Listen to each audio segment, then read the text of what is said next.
Welcome back to Private Market Talks. I'm your host, Peter N. Tushik. Barings, a subsidiary of MassMutual, is a global asset management firm with approximately $442 billion of assets under management. David Mihalick has served in various roles at Barings and is currently co-head of global investments, responsible for the oversight of Barings' global investment platform, spanning public and private markets in fixed income, real assets, and capital solutions. Prior to entering the financial services industry, he served as an officer in the United States Air Force and worked in the telecommunications industry for 7 years. David holds a BS from the United States Air Force Academy, an MS from the University of Washington, and an MBA from Wake Forest University. During our conversation today, we discuss Barings' investment strategies, the impact of tariffs and other policies of the current administration, how middle market companies are managing under current economic conditions, and the impact of AI on human capital in private markets. As with all our episodes, you can get a full transcript of this episode and other helpful information at privatemarkettalks.com. And if you enjoyed this episode, drop us a note. We'd love to hear from you. And now, my conversation with David Mihalick, co-head of global investments at Barings. David, welcome to Private Market Talks. Thank you very much for having me. And thank you for your service. Well, thank you. It was a great way to start my career. It seems at this point like it was a long, long time ago, but definitely a foundational part of who I am as a professional and helped shape the way you think about the world. What did you take from being an officer in the Air Force that you've brought to your professional life? The leadership things you learn at an early age, graduating, I went to, as you mentioned, undergrad at the Air Force Academy, so graduated and was commissioned as a second lieutenant. And, at 22 years old, you've got people working for you, dealing with real life problems, not just work problems. In the military, you get involved in all aspects of someone's life to ensure readiness. And so I think it forces you to mature pretty early on, think dynamically, learn how to work with people from different backgrounds. So it's a great way, just, not financial services, but just kind of being a professional, being flexible, being thoughtful in your approach and learning how to work with different people.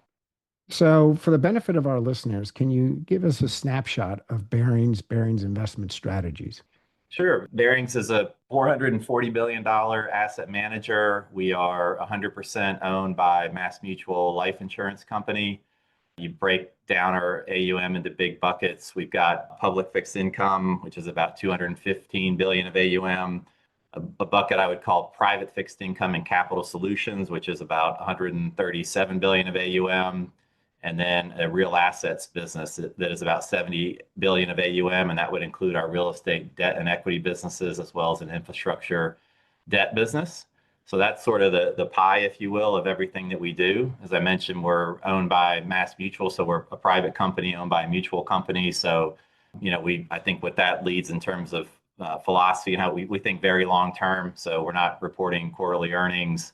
MassMutual's been around for 170 years. That Mass is invested in. I always hesitate to say everything or 100%, but 99% of what we do, MassMutual is invested in as well, typically. So we have that alignment with our third-party clients, and they know that we're thinking very long-term when we're thinking about investing. So that at a high level sort of summarizes to me how I think about our platform. And can you break that down a little bit? In fixed income, what are you doing? Sure. So in our public fixed income business, we have, traditional investment grade corporate bonds. That's for a life insurance company, obviously our parent company. That's a big part of their portfolio. We've got a very big liquid high yield platform that would include loans and bonds in the US and Europe, as well as structured credit. We put our CLO platform, we put in our high yield and structured credit business, so under the public fixed income business. So those are the big buckets. We've also got an emerging market, sovereign and emerging market business that we manage within that. So that's the bulk of that franchise. And the private strategy? In our private business, we have traditional private placements. So you think about it, the way the markets have evolved, right? A lot of those things you mentioned on the public side, you can sort of get access to very similar risk on the private side. So we have a large private placement business, for example, which is very similar in terms of risk exposure to our investment grade corporate bond book. It's just you pick up an illiquidity premium in the private markets. similarly, we've got a large direct lending business, so providing capital to middle market leverage buyouts. So the risk there is very much like our high yield loan and bond business, just in private form. So you get a bit of a spread premium in that market. We've also got an asset-backed finance business. I mentioned an infrastructure debt business, and then something we call capital solutions, which is a term that I think people use a lot, but I think anytime someone says that, you have to ask, what do you mean by that? It's a very generic term. So that business for us grew out of our distressed lending business back, 15, 20 years ago. And, as we really haven't, there's been sort of episodic default issues, but not really a large corporate default cycle over the last, really since the financial crisis. Again, there's been things that have happened in specific sectors, or you had COVID, of course, but not a traditional deep recession that involved, resulted in broad-based defaults. But that business evolved from focusing on sort of workouts in the financial crisis to really being a flexible source of capital. So think about potentially non-sponsored deals or anything that doesn't fit in a traditional bucket that we described earlier is something that team may look at. We have a small private equity business, think lower middle market private equity business that does co-investment alongside some sponsors as well as fund investing. And in terms of capabilities, we tend to call that capital solutions as well, which I think is an interesting area when you think about, the ability to provide continuation vehicle capital to sponsors and some of the things going on in private equity now. So capital solutions, it's a label we put that's pretty broad, but it really is those flexible situations where it doesn't fit neatly into one of the traditional buckets that someone might think about. And just to round it out, the real asset component of your investment strategy would include what? Yeah. So we have real estate equity capabilities globally. So we have a team in the US, a team in Europe, and a team in Asia Pac. The team in Asia Pac was a business we acquired a couple of years ago called Altus Property Partners, based in Sydney. So we're excited about that added capability. And then just a few months ago, we augmented our US equity capability with the acquisition of a firm called Artemis Property Partners. So, real estate in general is an asset class we're excited about and investing in. So that's our equity platform. We also have a large real estate debt platform. Obviously, MassMutual, as a life insurance company, has always had appetite for real estate debt. We've got a really nice growing third-party business there as well. We're seeing a lot of interest in real estate debt as an alternative to private credit. And I'm sure we can get into some of those sort of market trends we're seeing. And then we've got an infrastructure debt platform. That's a business we've been in a little over 10 years. It was originally MassMutual acquired a portfolio out of a bank. We have a team, and we've now, over the last several years, been investing in that team and adding third-party AUM as well. So when you look back over the last, say, 5 or 10 years, what has been the driver of growth for Barings? I'd say the biggest organic growth we've seen was in our direct lending business. I mean, you've seen today there's been there's at least the last couple of years, a headline every day about, the private credit market and whatever it is, 1.7 trillion, and however people bucket it. That's a business we grew organically starting in 2012, 2013 timeframe. And so we've seen really nice momentum. That's 35 plus billion of AUM and close to 45 or 50 billion of commitments. Our core high yield franchise has grown as well very nicely over the last 10 years. And that's really been about evolving the product offering there from single sleeve strategies to more multi-asset strategies. I think we were early on in that. So recognizing that when you're looking at corporate credit risk in developed markets, it's very similar in terms of the US investing versus European investing, but there are nuances and technicals of the market that can create opportunities to get outsized return in one market or the other. So we had a big platform in each area, and we're able to bring those capabilities together in a global platform, and that was appealing to our clients over the years. And then more recently, I'd point to real estate as something where we've seen nice organic growth in our debt business, and then we've augmented our equity platform with a couple of acquisitions where we see, it's obviously a big river asset class. We had the disruption in the office market associated with COVID and the rate move, but long term, we think there's a lot of opportunity there. And so it was an area we wanted to invest in. Again, we've seen organic growth, but we knew to really position ourselves for where we wanted to be longer term. We needed to augment our capabilities with a couple of acquisitions we did. So we've seen growth there and really excited about the potential for that platform over the next 5 to 10 years. We've been in that business for decades. Looking forward now over the next 5 to 10 years, where do you see the greatest opportunities for growth? If I look across our platforms, again, I would expect what I would call our sort of core franchises, leverage finance franchises. So our high yield and structured credit teams and our private credit teams to continue to grow. So we feel good about those. They're scaled capabilities today, and we should continue to hopefully capture market share. So we're continuing to invest in those. Then beyond that, I look at our real estate platform, talked about that a bit earlier.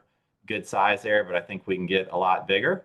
And those acquisitions that I mentioned that we made, we're really excited about those. So we're in the process of integrating the more recent one. The Asia Pac deal was smaller, but it's been integrated at this point. And then they're looking at some organic build out opportunities outside of their core markets in Australia.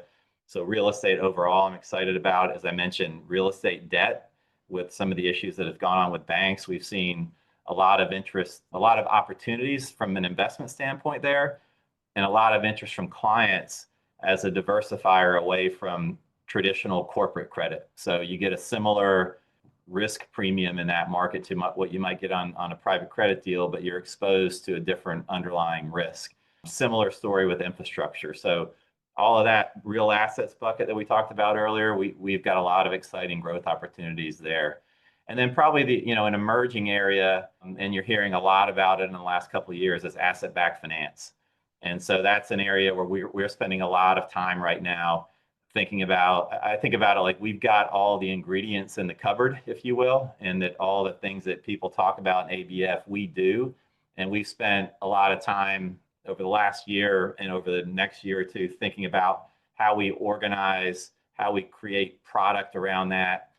There's some unique origination that you need to invest in associated with that. So that's a big focus area for us, but something that I think has really big long-term growth tailwinds. And again, we're not unique in that. You're seeing a lot of headlines around that. But like I said, we've got all the capabilities that you hear about in the market. They're at different sort of levels of readiness, if you will, today. But we're really focused on, making sure we have that platform right. I think it'll be a big growth driver for us over the next 5 to 10 years. So, David, as a global platform, how are you thinking about allocation of capital geographically? Yeah, I would say it varies by strategy. And I think that's a really good question for a strategy, right? Like we don't have that as a firm.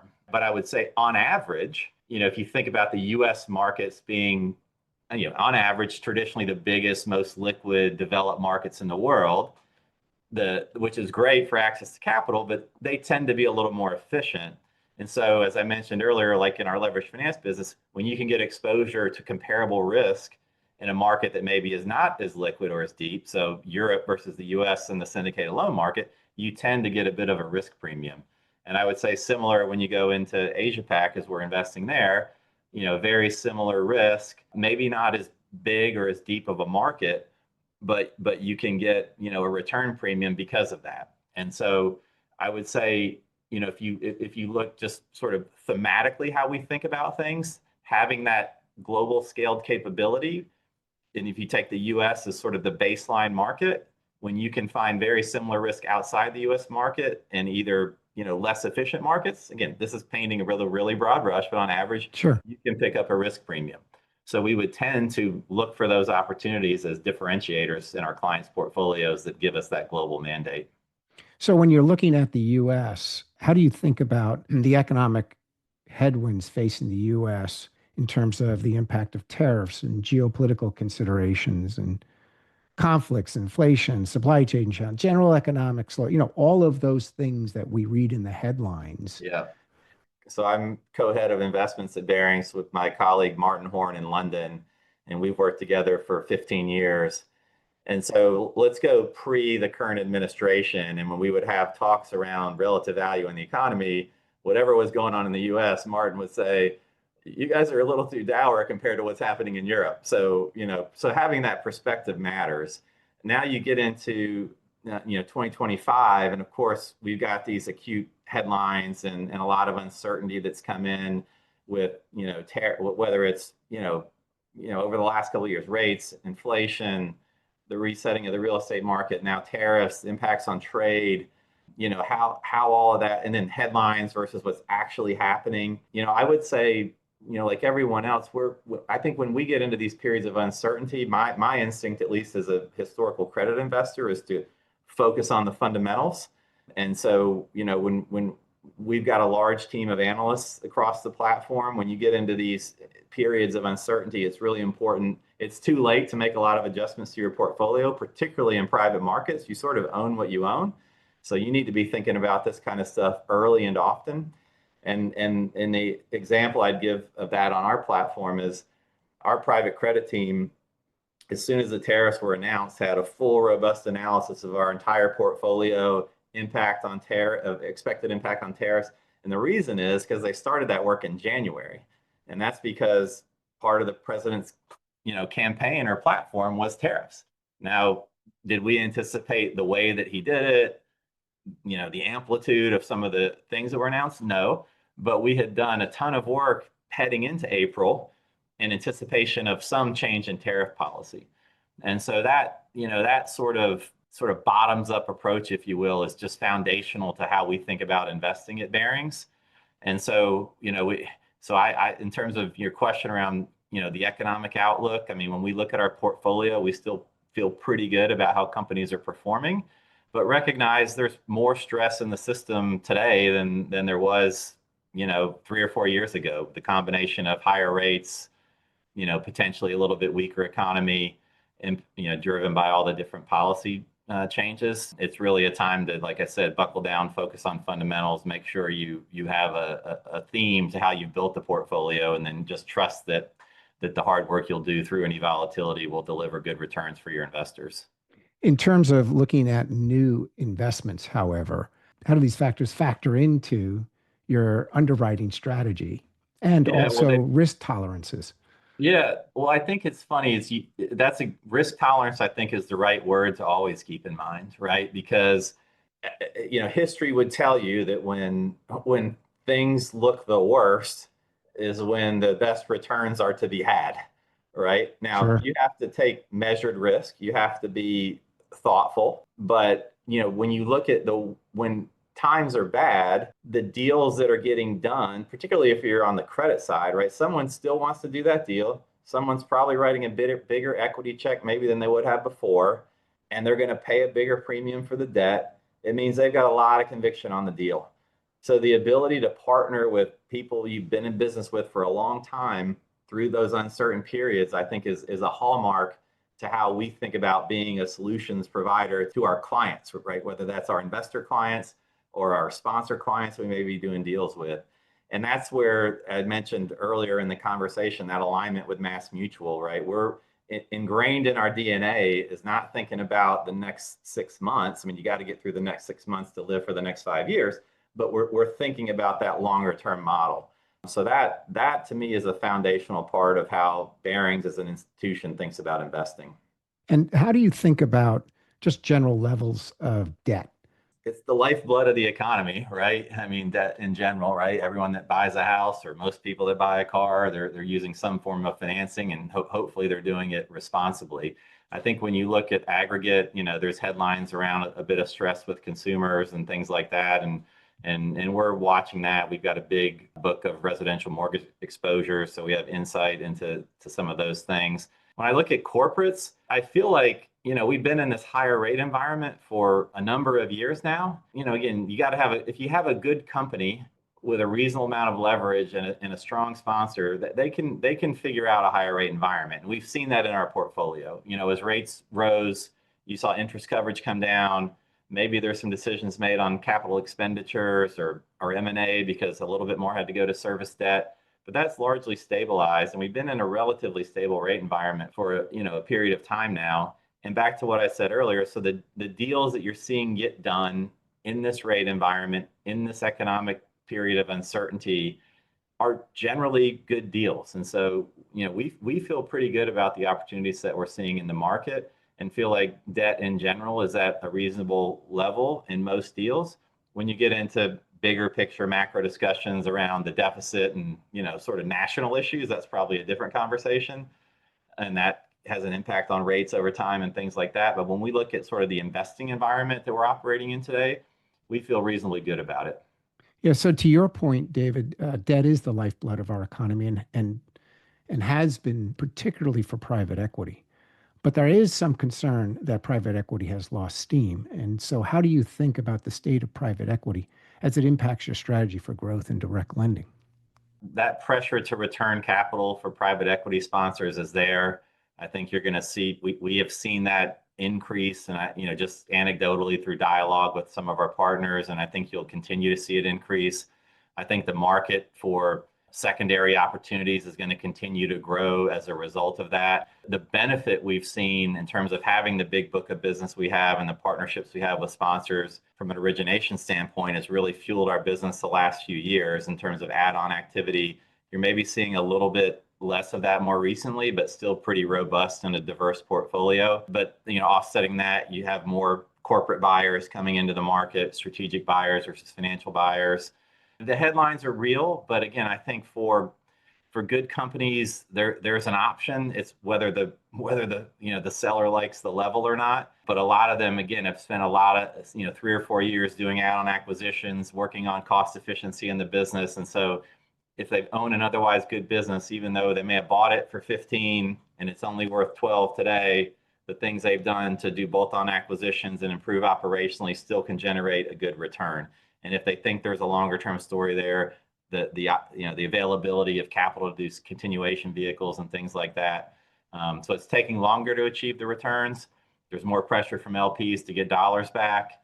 They've got to execute on that to get to that next round of fundraising, to your point.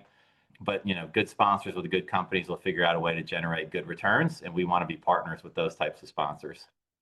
So, one of the things you talked about is that you have a fairly extensive and substantial portfolio of middle market companies. And you touched upon a little bit of their resiliency in the current economic environment. I'd like to drill down in that a little bit more and get a sense of, and this goes to your comment earlier, which is what are you hearing versus what is actually happening? And so I'm kind of curious as to how you see these companies navigating the current economic environment. Yeah, I'd say if I think back, and I'll paint the current, there's sort of the current administration and policy, and then there's, to me, what's happened sort of post-COVID with rates and inflation, right? Which is, they're both interesting stories. And so, the rate increase was, I think we got a lot of questions around, could companies adjust? And we saw companies adjust. We would underwrite, say, in the lower rate environment, 3 times interest coverage, maybe, 2 point something coverage after CapEx, capital structures that had flexibility to deal with higher rates. Now, as I mentioned earlier, as rates increased, that 3 times went to 2 times, but still the ability to service debt and make capital expenditures to invest in the business. Now, that higher rate, though, impacted valuations as well. So back to the ability to exit. So, we've definitely sort of, I think, in our portfolio weathered that, and where we've seen stress, it was around companies that had that and something else happening. So, and they had an operational issue, and they had, some other variable that then, it sort of maybe was a tripping point for them. And tariffs hit. And now, more recently, and tariffs, right? And so they've sort of done what they can to pass prices through. They've done what they can to run their businesses efficiently as they can. And now they're dealing with tariffs. Yeah, but I guess I'm curious, are you finding that your middle market borrowers are able to pass on these cost increases? They have some ability, right? They have the ability to sort of manage their costs effectively. And if it's a critical business service or software solution for a company, or they're making a part for a bigger company that's critical to what they're doing, they have some ability. They can't get egregious, but people all understand. And if you're a critical vendor, you're able to do some of that. Now, there are limits to that, right? But we definitely saw companies do that, but there are limits to it. And then you put tariffs on top of it. Now, the tariff issue, that's one of the benefits to me of, talk about the benefits of investing in middle market companies in general. They tend to be more domestically focused. So not, again, on average, there are some that import, all of their, costs, and those are challenged. But when you go back to services businesses, software businesses, light manufacturing, that imported piece of the costs can be on the lower end compared to a larger international company. So They're a little bit more insulated on average than maybe bigger companies from the tariffs. They're not immune to the sort of second order effects of, the impact on the economy, but we've certainly seen that. And then the other thing about middle market companies, for sponsors to exit, there's a lot more options to exit a $30 million EBITDA business than a 300 million EBITDA business, right? Like you just can be a lot more nimble in terms of what you do with it. And so I think, the middle market relative to larger cap private equity or being a lender to those types of companies, I think there's a lot more flexibility in what the sponsors can do with those companies. It's been reported by some of the credit agencies that there has been across private credit a deterioration of interest coverage ratio and net profits among some businesses, broadly speaking. I'm curious from your perspective, what you're seeing in terms of default rates in your portfolio based relative to historical and what you're anticipating going forward. I would say today it's still very manageable. And where we've seen issues, it's not as much rates, it's rates and something else happening. And if rates were still at zero, those something else's may have been sort of more manageable, but cash flow is a bit tighter. There's some challenge in the business, and there's just not as much financial flexibility to deal with it as the sponsor thought when they, underwrote it in a zero rate environment. So, like certainly a zero rate environment is a very forgiving environment. Yes, very forgiving. Still more, it's one-offs versus a broad-based issue. Now, as I mentioned, I think if, we've seen sort of interest coverage come from 3 down to 2 and sort of stabilize there, if you get another uptick in rates, that would be a concern and a challenge. So if, inflation and rates continue higher, most people are calling for rate cuts this year. I'm not in the business of forecasting rates, whether it's the consumer, corporates. I'm not sure that rates can go a whole lot higher before you have probably real challenges in the economy. What kind of questions are you getting from your LPs? Certainly now it's around tariffs, right? And that's where, again, we started answering that question in January. Thankfully, like to the credit of our team, it wasn't a directive of David Mihalick to go do that. That's just how our team's wired. It's like, okay, new year, what are the risks we're facing this year? Let's start looking at them. So that's probably the top question. People love to talk about where's the 10-year going? How many times is the Fed going to cut? We have tended to say, look, if we had that figured out, we'd probably be doing something different for a living. We answer that question by going back to saying, okay, we've underwritten these portfolios for a range of possibilities. We're partners with these sponsors. We've been with them for many, we would partner through any stress in the portfolio. But we always get asked about the health of the portfolio. So tariffs, what's going on with rates in the economy, and then what are you seeing in the specific portfolio are probably the 3 thematic things that I can think of that we talk about a lot.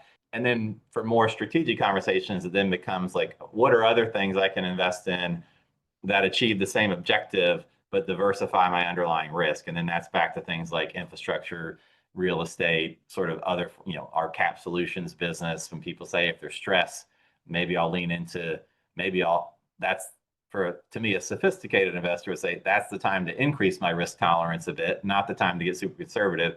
And maybe I should look at your alternative strategies because it could be a great time to deploy into some unique situations and drive outsized returns.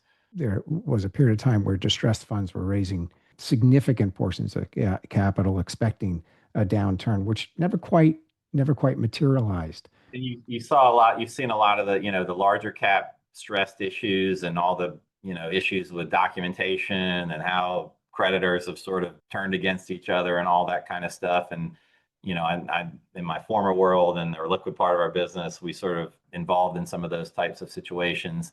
And that's one of the advantages people point to in the middle market, right? That even if you have a club group of lenders, you don't have, everyone's aligned. Again, you've still got your equity and we're debt and your fiduciaries, and you got to, look out for your investors first and foremost. But for shorter term things, you can have a much more solutions oriented approach. If the company's broken and the cap structure doesn't work, then you have to ultimately protect your investors first and foremost.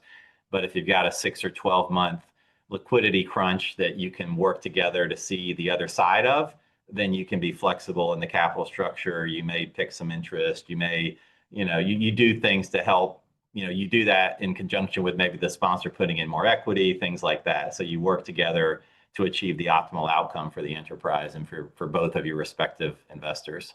And you presumably in your deals hold all or a very significant portion of the debt.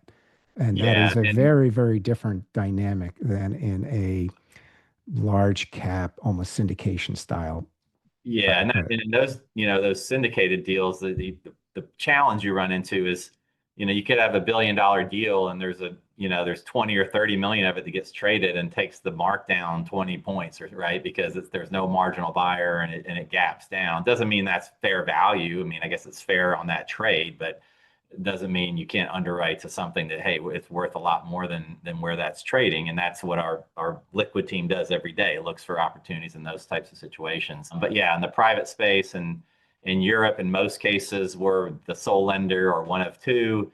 In the US, it's a mix of club deals, sole lender deals, just depending on the size of it. But it's usually a bank group that's been, that are all sort of have experience with the sponsor. And again, I would emphasize we're still looking out for our investors first and foremost, right? Like it is, there's sort of that collegial nature. But if there's truly a stress situation and the fundamentals of the businesses have changed in a way that was not anticipated at underwrite, sponsors, I think, understand that you got to look out for your investors first and foremost. And like I said, when it's that sort of temporary thing, you can work in partnership and you get through that together. So, David, one of the mega trends in the industry is developing products and the means to access the private wealth channel. What is your strategy? Yeah, I think we are definitely looking at it, as you say, that's, the interest in retail wealth channel to getting exposure to privates is there. And we have the manufacturing capability, if you will. And so we're looking to bring that into other, we're mostly in the institutional insurance channels. We certainly want to grow in the wealth channel. We announced a partnership with Invesco recently, where we'll be developing products together, multi-asset credit products, to distribute through their network. How will retail investors evaluate managers? They're going to be relying upon the advice of financial advisors who may not fully understand the private markets and may not have the ability to effectively vet asset managers. That may lead them to default to the largest asset managers. And wouldn't that lead to a potential convergence of returns? Yeah, well, you see that in the Right? BDC space already, right? And Yeah.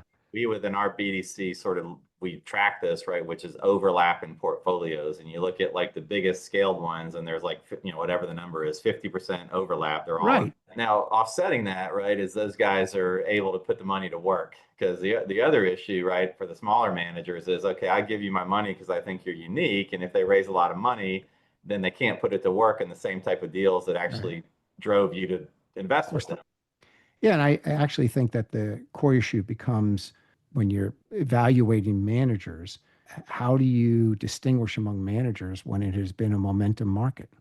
Well, and the Mm. issue is you have that exact same dynamic, which I live with forever in liquid markets, right? Like when spreads are super Totally. tight and everything's great, you can't outperform. You outperform when you go through some sort of spread widening event, right? And either your portfolio performs, and what we would tend to find is our portfolios frequently would underperform on the downside because we tended to have a little more risk in it, but the active portfolio management during that time when you came out of it, that's where you sort of could buy cheap mispriced assets, right? And so Right. and now the issue in the private markets is you don't have that daily feedback. You don't have that opportunity to reposition, right? You live with what you've got, and it takes time. Like, and back to the partnership approach of, you're going to work with a sponsor up into a point.